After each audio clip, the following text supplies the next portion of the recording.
In this video, we're going to look at out-of-bounds mechanics for the lead and the trail official. So to get an example of a correct out-of-bounds whistle and restart, we're going to look at the lead official here as white takes a shot on goal and it misses going out of bounds on the end line. So here the white player passes to his teammate. We have a miss out of bounds, and now have a nice, easy out of bounds here for the lead official. He does a very fine job signaling and restarting play. Let's look at that one more time. Here's the shot. Dead ball signal with the whistle, a directional point, and then hand back up to signal dead ball, and to be ready for the ensuing restart. So now let's flip over to our field diagram and get a look at how the out-of-bounds mechanics works between the two officials and some useful pointers on communication in certain situations. So here we have just the field and the officials, as we're going to just go over end line and sideline out of bounds and restarts, as well as out of bounds to the sub-box area. So a key thing to keep in mind is which lines are you responsible for. So the trail official is responsible in this situation. So we're this half of the field. Trail official is responsible for this whole sideline, and the lead official is responsible for this whole end line, as well as this sideline, blowing it out of bounds. Now, if we were to take this over to the other side of the field, then the lead official would have the end line, the sideline, and our trail official would have this entire sideline. So two-person, it's fairly simple for which lines you have to know as. If you're the lead, you have the end line and the sideline that's behind you. If you're the trail, you have the sideline and the end line on the other side of the field. So that's for blowing the ball out of bounds. So again, we come out this direction, ball's out of bounds, lead official runs out. Very simple out of bounds mechanics. Whistle, hand in the air for the dead ball, point the direction of play, say who's getting the ball, and then hand goes back into the air and we step onto the field, player with the ball, restart it. So along this sideline in settled play, so we won't worry about transition in this video, but in settled play,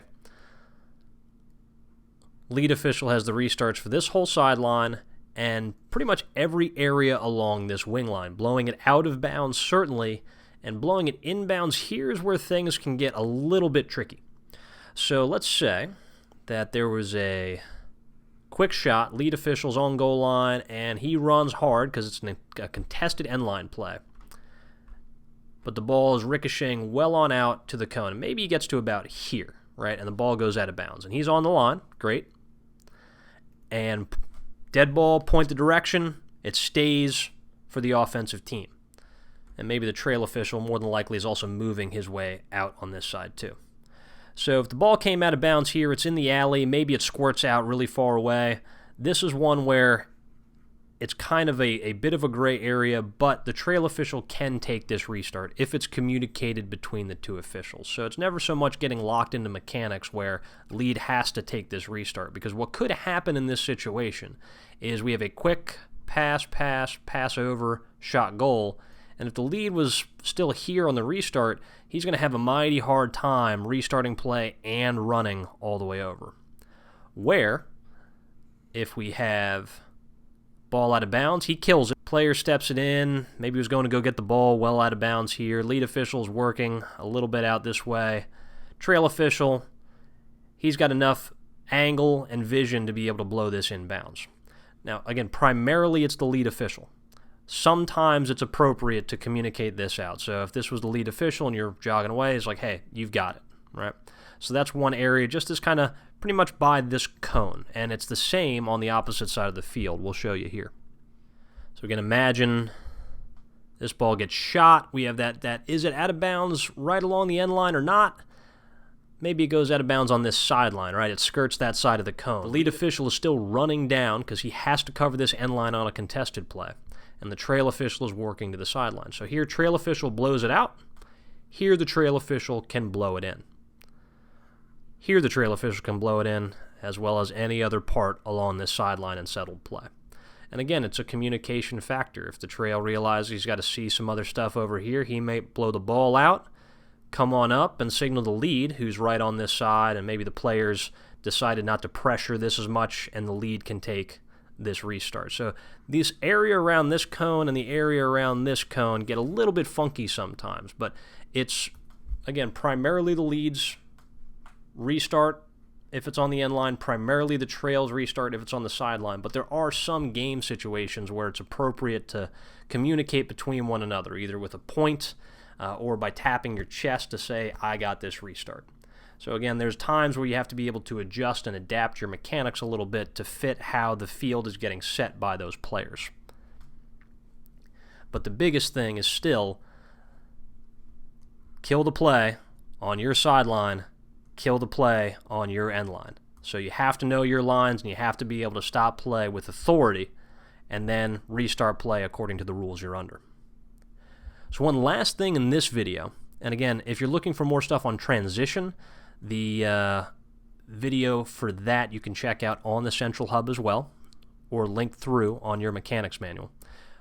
So here we're going to talk about one transition play that does stand out because it's just a little bit different, and it's where really the only time on the field that we really do slow up the restart, and that is the ball coming out of bounds on the sub box. Let's say there was a mispass or a deflection or something, and the ball squirts out of bounds, but we're going to be going towards this goal, right? So lead official has this sideline, kills it, okay, awards possession to the offensive team, and starts dropping down towards goal. That'd be the normal situation here on this one, because normally we just step it in, trail would blow it, and we'd go.